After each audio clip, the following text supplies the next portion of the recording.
नमस्कार। ब्रेक के बाद खबरों में एक बार फिर से आपका स्वागत है। मैं हूं हेमलता और खबरों की शुरुआत करते हैं राजधानी रांची से।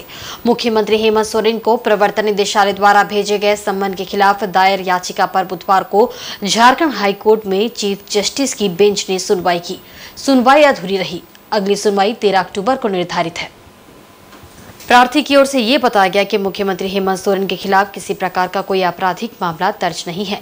साथ ही ईडी द्वारा जारी किए गए सम्मन में कोई स्पष्टता नहीं है। एग्जीक्यूट के तौर पर सम्मन जारी किया गया है या फिर विटनेस के तौर पर ऐसा किया जाना सरासर गलत है और इसे वापस किया जाना चाहिए। इस पर खंडपीठ ने प्रवर्तन निदेशालय के अधिवक्ता को आगामी 13 अक्टूबर तक अपना पक्ष रखने का निर्देश दिया। इस मामले की विस्तृत सुनवाई 13 अक्टूबर को होगी। प्रार्थी की ओर से सुप्रीम कोर्ट के सीनियर अधिवक्ता पी चिदम्बरम वर्चुअल बोर्ड से अपना पक्ष रखेंगे और एसके राजू सीनियर एडवोकेट ने प्रवर्तन निदेशालय की ओर से अपना पक्ष रखा। ईडी के द्वारा जो सम्मन जारी किया गया था उसको चुनौती देते हुए जो हेमंत सोरेन के द्वारा जो याचिका दायर की गई थी उस पर आज खंडपीठ 1 में सुनवाई हुई। उसमें माननीय मुख्य न्यायमूर्ति संजय कुमार मिश्रा एवं न्यायमूर्ति आनंद सेन की खंडपीठ थी। ईडी को पूछा गया कि जो सम्मन जारी किया गया है अब तक वो एक्यूज्ड के लिए किया गया है या विटनेस के लिए, ये स्पष्ट नहीं है। तो इस पर माननीय खंडपीठ ने ईडी को 13 तारीख को अपना पक्ष रखने के लिए कहा है और इस मामले को 13 तारीख को विस्तृत सुनवाई की जाएगी। इधर झारखंड के राज्यपाल सीपी राधाकृष्णन बुधवार को जमशेदपुर पहुंचे। एक्सएलआरआई के प्लेटिनम जुबली समारोह में शिरकत करने पहुंचे राज्यपाल का जोरदार स्वागत किया गया।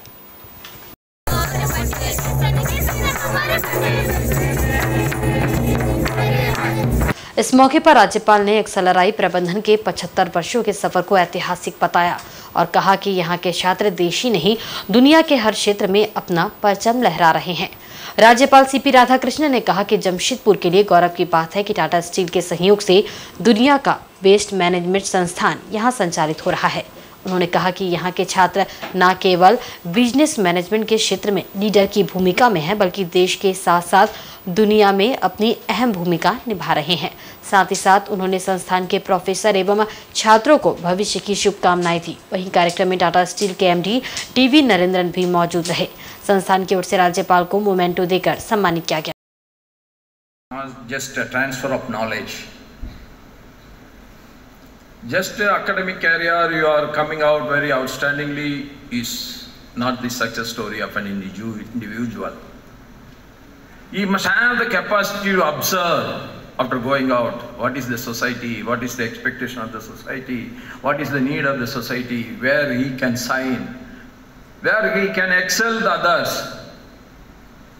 Excel others means not defeating the others, but you are growing by yourself.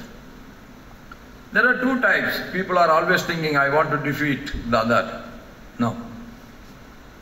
That is one type of success that is mostly in the sports. वहीं झारखंड के पूर्व मुख्यमंत्री साहब भाजपा प्रदेश अध्यक्ष बाबूलाल मरांडी 2 दिवसीय संकल्प यात्रा के दौरान भाजपा नेता अभय सिंह से मिलने खागीडी सेंट्रल जेल पहुंचे और उनसे मुलाकात की। आज बाबूलाल मरांडी अभय सिंह से मिलने अकेले गए क्योंकि हर बार कोई भी बड़ा नेता अगर अभय सिंह से मिलने आता था तो भारी संख्या में कार्यकर्ता उनके साथ पहुंचते थे, लेकिन जब बाबूलाल मरांडी पहुंचे तो उनके साथ एक भी भाजपा का कार्यकर्ता नहीं था। वह अपने सचिव और बॉडीगार्ड के साथ अभय सिंह से मिलने पहुंचे थे। करीब 50 मिनट की मुलाकात के बाद बाबूलाल मरांडी जेल से निकलकर सर्किट हाउस के लिए रवाना हो गए। इस दौरान बाबूलाल मरांडी ने पत्रकारों से बातचीत करते हुए कहा कि अभय सिंह को राजनीतिक रूप से फंसाया गया है। किसी न किसी बहाने साजिश के तहत अलग अलग मामले में उन्हें अभियुक्त बनाया जा रहा है। उन्होंने कहा कि अभय सिंह शेर है और शेर की ही तरह रहते हैं। कुछ नेताओं को इस बात का दर्द है कि शेर कहीं जंगल से बाहर ना आ जाए, अन्यथा उन्हें पॉलिटिकली नुकसान हो सकता है, इसलिए उन्हें एक साजिश के तहत जेल में ही रखना चाहते हैं।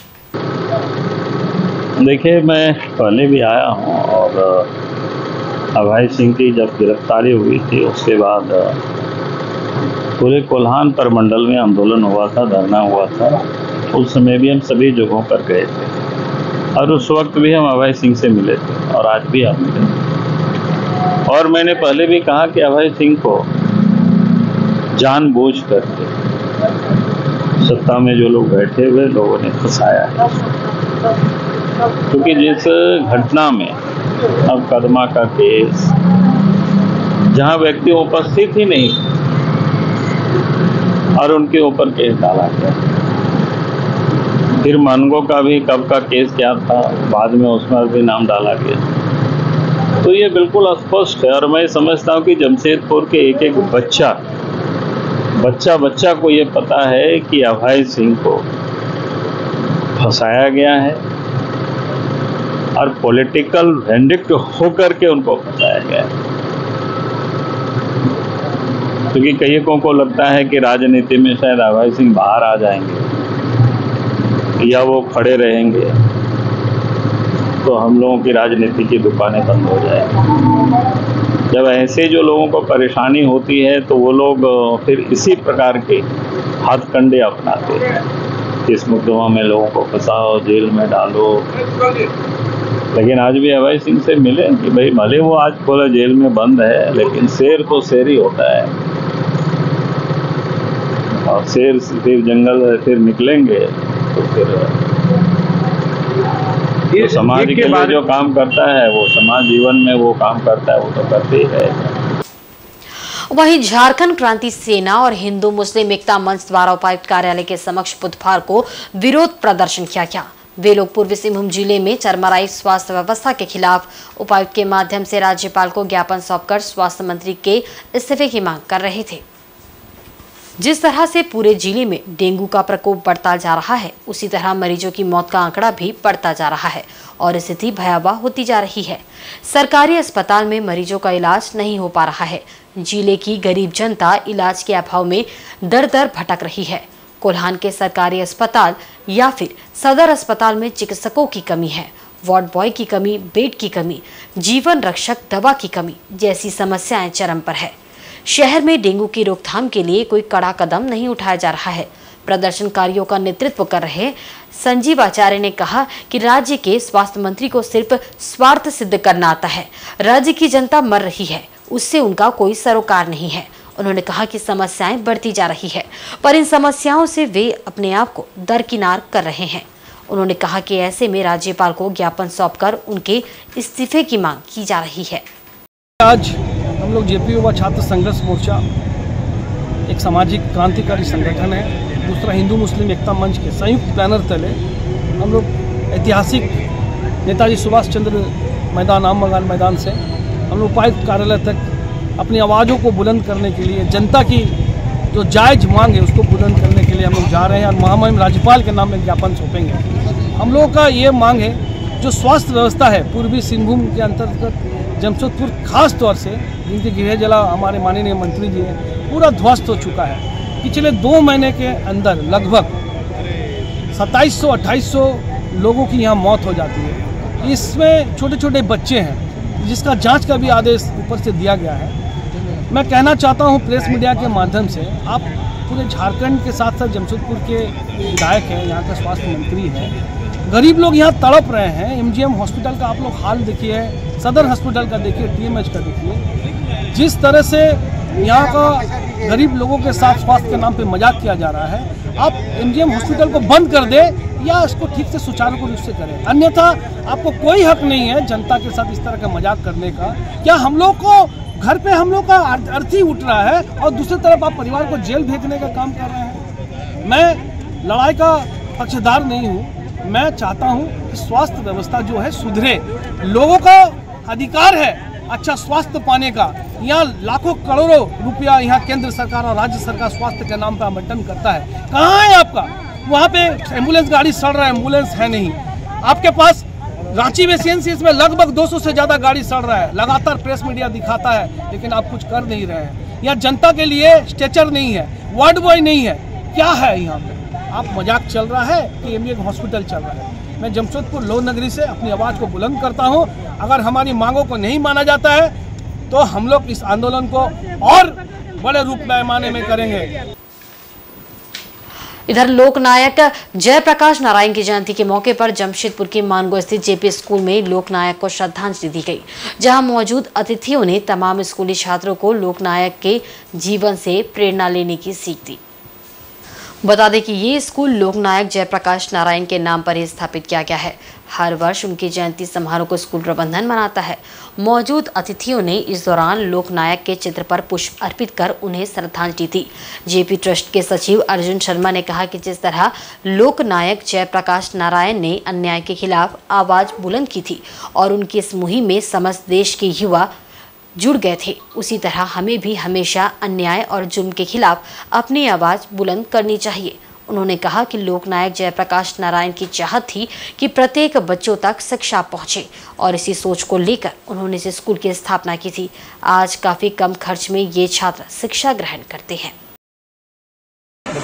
लोकनायक जयप्रकाश नारायण जी की 121वीं जयंती समारोह का आयोजन जेपी स्कूल के प्रांगण में आज किया गया है, जिसमें जेपी स्कूल के छात्र छात्राएं, शिक्षक शिक्षिकाएं, अभिभावक और अभिभावक स्वरूप हमारे कुछ गण्यमान्य अतिथि बाहर से आए हैं। इस कार्यक्रम में शरीक हुए और शरीक होने के बाद लोकनायक जयप्रकाश जी के जो जीवनी है, उनकी चरित्र है, उनकी जो राजनीतिक गतिविधियां रही है देश के लिए, अपने समाज के लिए, उस पर उन्होंने अपना प्रकाश डाला। और हम लोग विद्यालय के जितने भी शिक्षक शिक्षिकाएं भी हैं, उनके इस भाव से याद करते हैं, क्योंकि उनका नाम से ही विद्यालय का नामकरण है। लोकनायक जयप्रकाश नारायण जी के नाम से विद्यालय चलता है, जिसको जयप्रकाश स्कूल बोलते हैं या जेपी स्कूल बोलते हैं, इस नाम से प्रचलित है। इसकी स्थापना 1988 में करी गई। लोकनायक जयप्रकाश जी 1974 के आंदोलन में थे। उस समय अपने साथ उनके साथ जुड़ करके काम करने का अवसर प्राप्त हुआ था और उन्हीं के दिशाओं और उनके मार्गदर्शन पर ये विद्यालय की हमने स्थापना किया, क्योंकि उनका एक ही उद्देश्य था कि गरीब जन जन तक, अंतिम व्यक्ति तक शिक्षा प्रदान कराना है, उसकी मदद करना है। उन्हीं आशा विश्वास के साथ लोकनायक जयप्रकाश जी के विद्यालय की स्थापना उनके नाम से यहाँ संको साहिब जयप्रकाश नगर में की गई और इस क्षेत्र का नाम भी बस्तीवासियों ने इसका नाम जयप्रकाश नगर ही रखा। तो हमें आशा है, न कोई विश्वास है कि इसकी जो नाम है, इनके जो गुण है, इनकी जो कर्तव्य निष्ठा के साथ काम किए हैं, इसका पूरी तरह से इस क्षेत्रवासियों को पड़ता है, मानववासियों को पड़ता है और इसका प्रभाव जन जन तक लोगों तक जा रहा है। ग्रामीणों की शिकायत पर जमशेदपुर के कार्यपालक दंडाधिकारी सुमित प्रकाश अधिकारियों के साथ परसुडी में बन रहे बहुमंजिला इमारतों की जांच करने पहुंचे। इस दौरान उन्होंने परसुडी के प्रमतनगर में बने कई बहुमंजिली इमारतों के साथ बन रहे नए भवनों की पानी निकासी की भी जांच की। इस दौरान उन्होंने एक बिल्डर को फोन कर निर्माण से संबंधित कागजात प्रस्तुत करने का भी आदेश दिया। ग्रामीणों ने बताया कि फ्लैट का गंदा पानी उनके निजी खेतों में गिरता है। ऐसे में करीब 25 एकड़ जमीन अब खेती योग्य नहीं रही। उन्होंने दंडाधिकारी से पानी निकासी के लिए उचित व्यवस्था कराए जाने की मांग की। दंडाधिकारी ने कहा कि प्रमतनगर में बने बहुमंजिला इमारतों से निकलने वाले गंदे पानी से ग्रामीण परेशान है। जल्दी स्थानीय मुखिया और जेई के साथ बैठक कर इसका हल निकाला जाएगा। उन्होंने कहा कि नए फ्लैट के कागजातों की जांच की जाएगी। त्रुटि पाए जाने पर प्रशासन कार्रवाई करेगा। बिल्कुल, माननीय विधायक श्री संजीव सरदार द्वारा हमें एक मौखिक रूप से शिकायत की गई थी। उन्होंने बताया था कि उनके पास यहाँ के ग्राम प्रधान लोग आए थे कि कुछ कंप्लेन था कि जो भी यहाँ पे अपार्टमेंट्स हैं, उनसे जो नालियाँ निकल रही हैं उसका पानी का फ्लो हो रहा है, जो कि रैयती खेतों में जा रहा है। तो हमने आके देखा, तो अभी कुछ अपार्टमेंट्स हैं जिसको हम नोटिस करके हम उनसे पूछेंगे कि उनका नक्शा पास हुआ है या नहीं हुआ है, और अगर कोई भी विचलन पाया जाता है तो उस पर कार्रवाई की जाएगी। साथ ही हम लोग देख रहे हैं कि कुछ वैकल्पिक व्यवस्था हो, जिससे कि रैयती खेतों में कम से कम ऐसा कोई पानी का जमाव ना हो, जिससे कि लैंड ख़राब हो या फिर उसकी फर्टिलिटी को कोई नुकसान पहुँचे और फिर रैयतों को कोई तकलीफ का सामना करना पड़े। प्लान किए थे कि फ्लैट नहीं बनना चाहिए और डीप बोरिंग नहीं होना चाहिए, और फ्लैट का पानी और दूसरे का खेत में जाके खेती बर्बाद हो रहा है, तालाब बर्बाद हो रहा है। इसीलिए हम लोग फ्लैट नहीं बनेगा ना, खेती बर्बाद होगा। पानी का निकास के लिए उन लोग का कोई बंदोबस्त नहीं है, इसीलिए हम लोग फ्लैट बनाने को मना कर रहे हैं और डीप बोरिंग भी मना कर रहे हैं कि हम लोग का चापाकल साहब में पानी नहीं आएगा ज़्यादा। डीप बोरिंग तो हो गए फ्लैट बनने से, इसी के लिए हम लोग विरोध किया है। इधर चाकुलिया प्रखंड अंतर्गत कलियामा पंचायत के सालबनी गांव निवासी 27 वर्षीय भैरव सवर को तुतरी शोल जंगल में एक हाथी ने पटक कर गंभीर रूप से घायल कर दिया।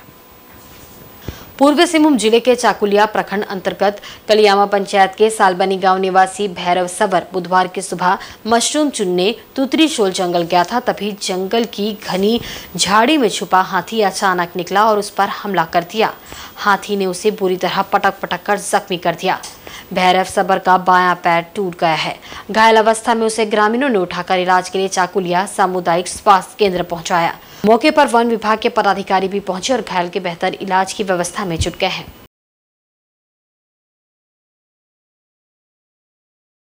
दिवंगत कार्डिनल तेलेस्फोर पीटोपो को राजधानी रांची के संत मरियम महागिरजाघर में पूरे राजकीय सम्मान के साथ ईसाई रीति के अनुसार दफनाया जाना है।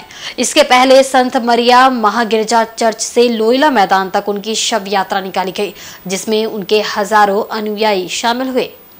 अंतिम संस्कार की प्रक्रिया शुरू किए जाने के पहले उन्हें गार्ड ऑफ ऑनर भी दिया गया। अंतिम दर्शन के लिए कार्डिनल का शव लोयला मैदान में रखा गया, जहां राज्य के मुख्यमंत्री हेमंत सोरेन पहुंचे।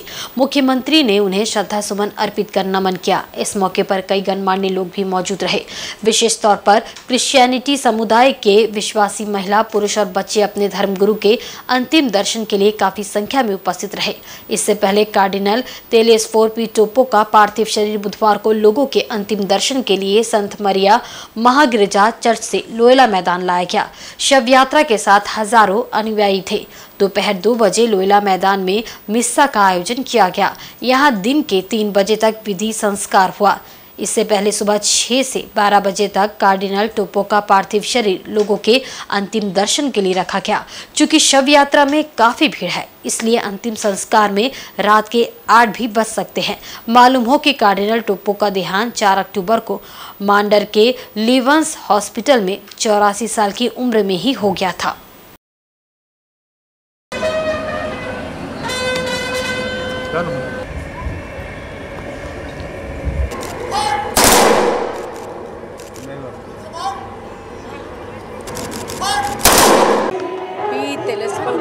कार्डिनल यहाँ झारखंड में बहुत सालों से उन्होंने काम किया और गरीबों के लिए, पीड़ितों के लिए उनके मन में इतनी दया थी कि वो लगातार हेल्थ सेक्टर में, एजुकेशन में और जो भी सेवा के क्षेत्र हैं उसमें उन्होंने काम किया। अति विनम्र और ग्रासरूट लेवल पर लोगों तक उनकी पहुंच थी। मैं उनके बहुत करीबी थी। मुझे अक्सर बुलाते थे। मैं आर्च बिशप हाउस में जाती थी। क्रिसमस में विशेष रूप से वे सभी धर्म के लोगों की एक संस्था उन्होंने बना रखी है, सद्भावना मंच जैसा। वहाँ पर वो सबको बुला के क्रिसमस में वो सेलिब्रेट करते थे और ये संदेश देते थे कि हम सभी धर्मों के जो मानने वाले हैं उनसे प्रेम करते हैं। और वो यीशु के संदेश को कि आज के समय में जो हिंसा और सांप्रदायिक तनाव, इनको दूर करने में विश्वास करते थे। सबके साथ मिलजुल कर रहते थे और उनके जो करीबी फ्रेंड सर्कल थे उसमें डॉक्टर के सिन्हा जी, डॉक्टर सिद्धार्थ मुखर्जी जी, जो उस समय के इंटेलेक्चुअल हुआ करते थे, इस समाज के बहुत बड़ी जगह उनको मिले हुए थे। ऐसे लोग जो सभी जाति धर्म से आते थे उनके बहुत करीबी थे और वो बिल्कुल ऐसा नहीं लगता था कि वो कार्डिनल है। वो यहाँ पे एक आम आदमी की तरह रहते थे। मैं क्रिसमस में उनके साथ चर्च में केक काटती थी हर साल। 12 बजे रात को जब चर्च का प्रेयर होता था वो प्रेयर भी करते थे।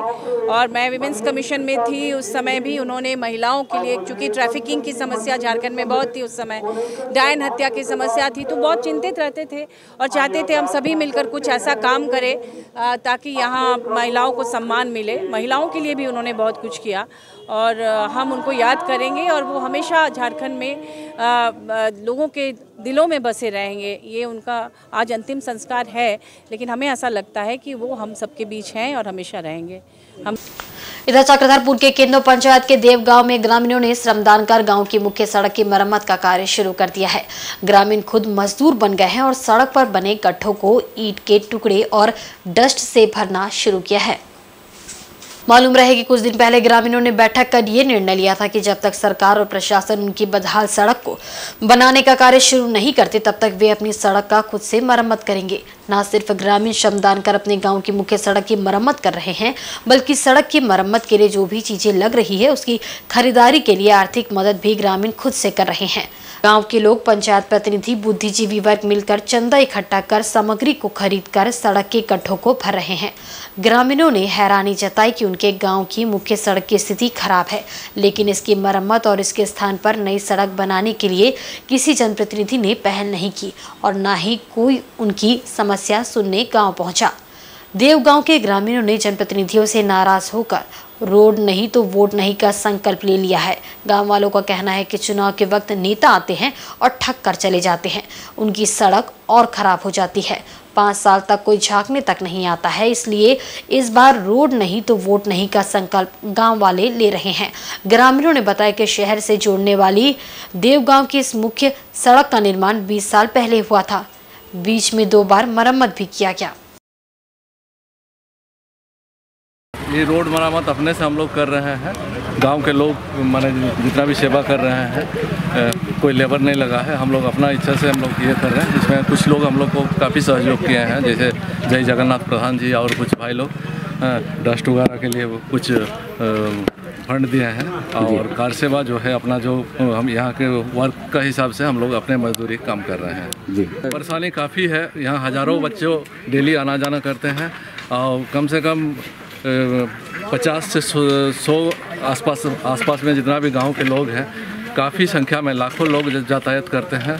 लेकिन आज तक हम लोग इसका पहले भी हम लोग मीडिया में दिए थे ये खबर को ग्राम सभा करके, लेकिन अभी तक कोई पूछने भी नहीं आया कि रोड कैसे बनेगा और कैसे होगा। ये बहुत बड़ी दुख की बात है। और जब तक रोड नहीं बनेगा, हम लोग पहले ही एक तो गांव का ये किए हैं, रोड नहीं तो वोट नहीं, यही नारा हम लोग पहले ये किए हैं। और पंचायत भी हम लोग का पूरा इसमें माने राजी है कि जब तक रोड परमानेंट नहीं बनेगा तब तक हम लोग किसी को वोट नहीं देंगे।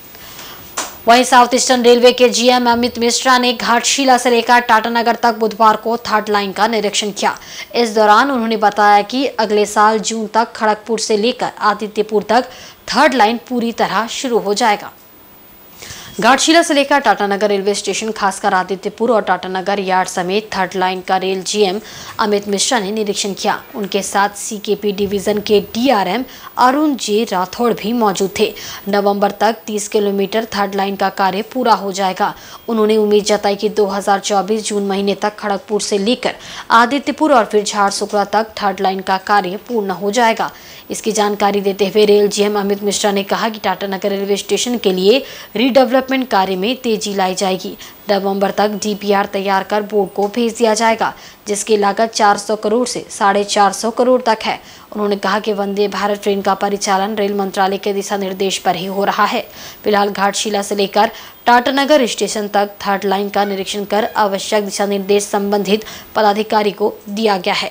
रेल किनारे एक्रोचमेंट के सवाल पर उन्होंने कहा कि जब जैसी जरूरत होगी राज्य सरकार से मदद ली जाएगी। ये यहाँ पे 3rd लाइन का वर्क घाटशिला से आदित्यपुर सेक्शन में चल रहा है। तो अभी जो है करीब 30 किलोमीटर का 3rd लाइन का वर्क कंप्लीट हो गया है और दुर्गा पूजा के बाद हम लोग उसका प्री एनआई और एनआई लेने वाले हैं। तो 30 किलोमीटर का जो 3rd लाइन का वर्क है तो नवंबर एंड तक कमीशन हो जाएगा। उसके बाद हमारे 2 मेजर यार्ड हैं, एक टाटानगर, एक आदित्यपुर, उसमें काफ़ी मेजर यार्ड मॉडलिंग है, तो उसका भी वर्क हम लोग टेकअप करेंगे। और मुझे उम्मीद है कि अगले साल जून तक खड़गपुर से लेकर के और आपका आदित्यपुर तक पूरी कंप्लीट 3rd लाइन हो जाएगी। उसके साथ ही 3rd लाइन झारसुगुड़ा तक का वर्क कंप्लीट हो जाएगा। और आज के बुलेटिन में बस इतना ही। कल फिर हाजिर होंगे कुछ नई खबरों के साथ। तब तक देखते रहिए इनसाइड झारखंड न्यूज। नमस्कार।